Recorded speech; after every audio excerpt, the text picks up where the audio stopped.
উনি হলেন গিয়ে আমার শিক্ষা দীক্ষার খোদা, আর উনি হলেন আমার সভ্যতা সংস্কৃতির খোদা।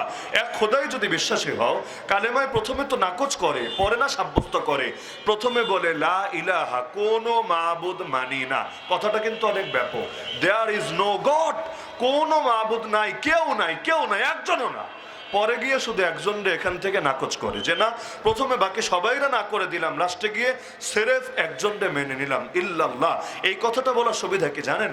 যদি বলতো আল্লাহু ইলা, এরকম যদি কালেমা হতো, তাহলে এখানে একটু দুর্বলতা থাকতো। আল্লাহু ইলা মানে আল্লাহ মাহবুদ, কিন্তু তার কোনো মাহবুদ আছে কি নাই, ওই বিষয়টা এখানে আড়াল থাকতো। তখন এক জায়গায় আল্লাহরে মানতো, তো আর এক জায়গায় আরেকজনকে মানতো। যেমন মক্কার মুশরিক আবু জাহাল, আবু লাহাব, উতবা, সাইবা, এটা ঝামেলা কি ছিল?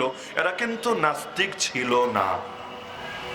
যারা কোরআন পড়েছে সবাই জানে এরা নাস্তিক ছিল না। এরা কি ছিল? মুশরিক। মুশরিক মানে কি? আল্লাহ নিজে কোরআনে জানিয়েছেন এদের অবস্থা, ওয়ালা ইন সাআলতাহুম মান খালাকাস সামাওয়াতি ওয়াল আরদ ওয়া সাখখারাশ শামসা ওয়াল কমার লা ইয়াকুলুন্না আল্লাহ।